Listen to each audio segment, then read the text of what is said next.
Hello, this podcast being Gonzalez. Welcome to my channel, this is the vlog. Today is Monday, July 5th, 2021. I'm on my way to work. My coffee, my car, because I have to drink it at my apartment. It's just random thinking,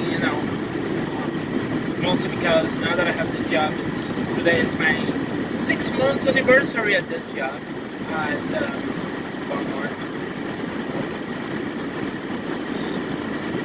It's been okay so far. Like I said, I think I mentioned before, the reason why I've stuck to this job was because they offered me. I asked for full-time hours. If it was not for the full-time hours, I would probably have moved out of this job. But they give me full-time hours. I work full-time, which means that I get benefits from working there. Insurance, plus insurance, and discount, money discount, which is pretty much a card.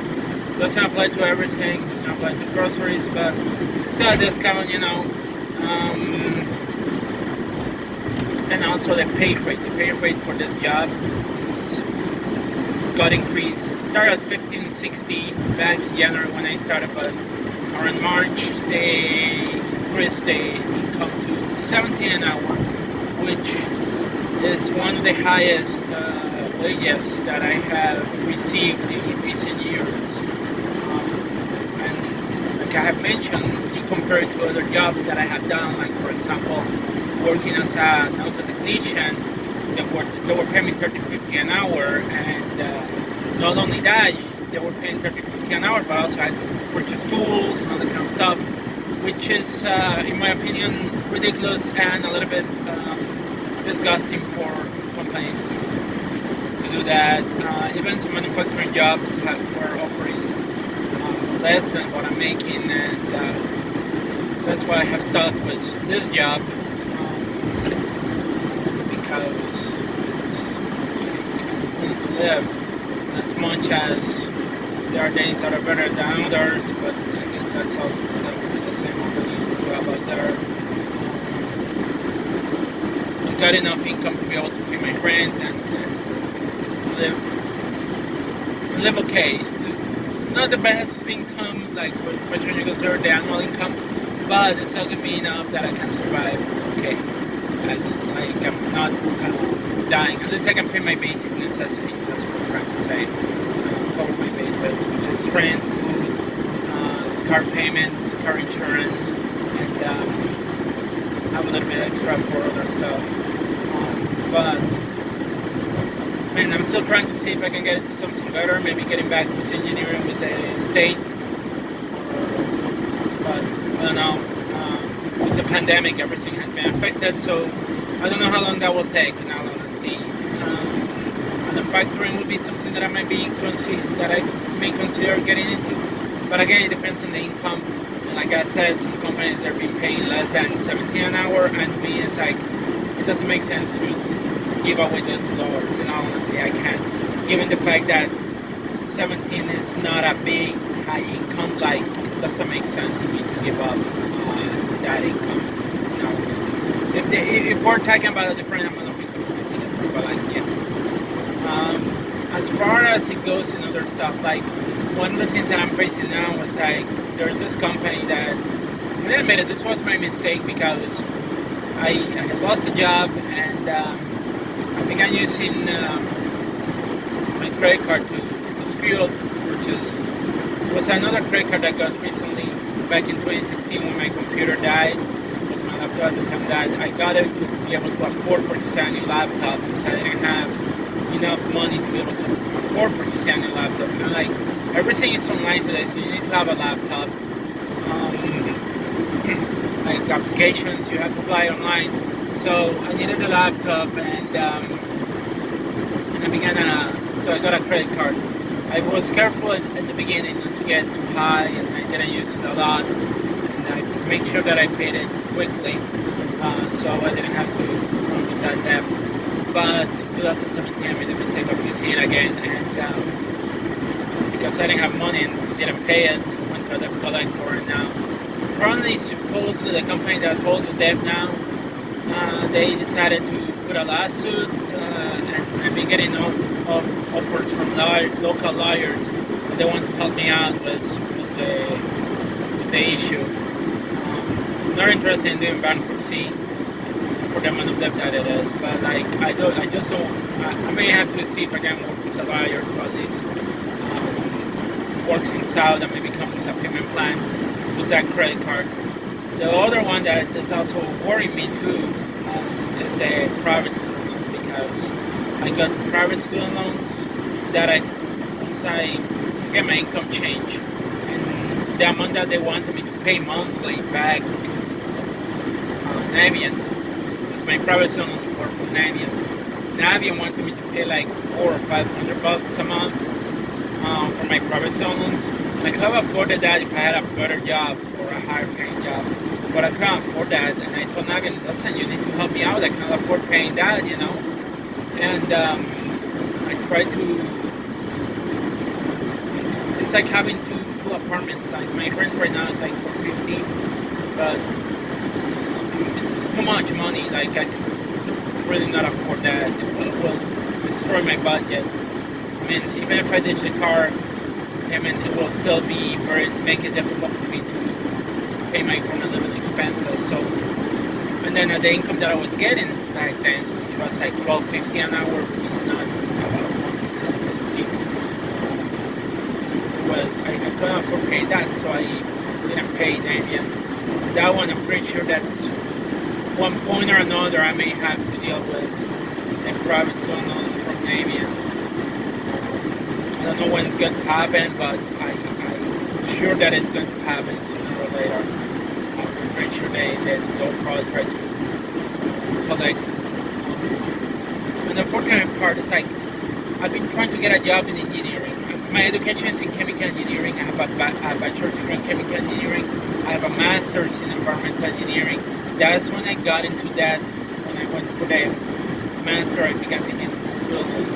The one that got the private student loan was when I came for PI, because after I finished the master's degree in environmental engineering, I wanted to become a professor and teach in college environmental engineering. But to do that, if you want to teach in college, you need to have a PhD.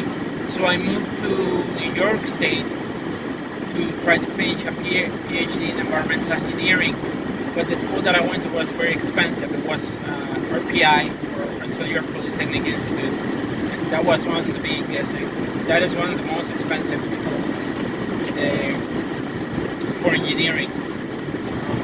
The first year I got lucky that I had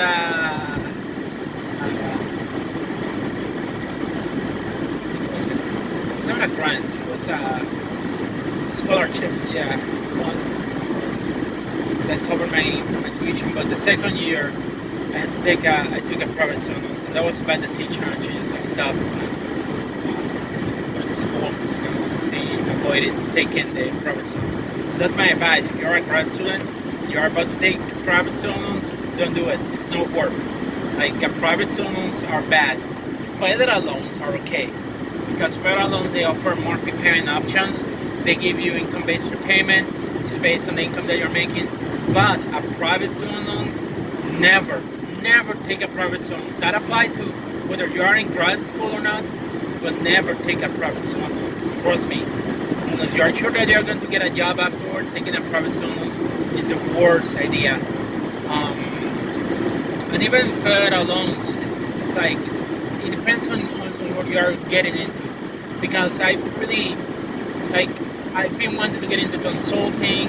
I've been wanting to get a job into engineering. I have I passed both tests afterwards. I passed the engineering training test. I passed the professional engineering test. I just haven't been able to get the experience that I needed to get my PE license in New York, unfortunately. I had a PE license in Puerto Rico, but it's suspended because I didn't have the money to renew it, and also I didn't have the money to take continuing education credits to be able to renew the license in Puerto Rico. And at that point I was living in New York, so I was poor, so I didn't have the money to renew my license. So my license in Puerto Rico got suspended, and that was one of the things that you need to have if you're going to ever work a professional engineer in the consulting, you need to have the professional license. And I wish I could get a job that will help me get that license, honestly. In New York State, I only need 2 more years of experience to be able to get the license here in New York State. And unfortunately, I have had a hard time finding a job that will help me get the license in engineering. And I have gone to interviews, and I don't know if it's because I'm trans or not. I don't want to say that being trans is it could be affecting me. I mean, it could be concerned, but I don't know. I mean, I wish I really could go get a job in consulting as an engineer to be able to get my license and actually earn money too, because engineering would probably pay way more money than what I'm making now. And I would love to do consulting work, especially for environmental engineering. I love that. I'm highly creative. I enjoy that's the part I will enjoy. For a while, I was working at a company in Puerto Rico, and we're doing a job for a company, making sure that they were in compliance with underground storage tank regulations, and it's covered under RCRA, the Resource Recovery and Conservation Act, and it was a very interesting project. It wasn't in the field, but like compliance, keeping a company in compliance, that's one of the things that environmental engineers do. Given the fact that some companies are regulated under a lot of regulations, so they have to make sure that they're in compliance. Otherwise, they can get fined by the government. So I enjoyed that work. I totally enjoyed it, and it was nice. It's a decent job, but it wasn't paying too much, and it was a position that was on call at the time. So I didn't stay with that company for too long, and at that time I also got accepted to go to the master's program at the University of Puerto Rico, Mayagüez, and I decided to go back to school because of that.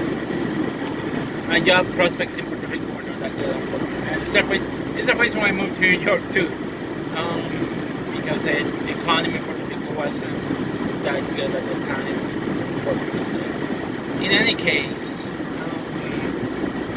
I just wish that I could get a better paying job, but at the same time, that's what it is. I got this job for now. I've been able to take care of myself. I'm getting back. Wrestling is coming back, so I'm excited about that too. Because I do wrestling too. I just go for engineering and I do wrestling. Wrestling is for everybody.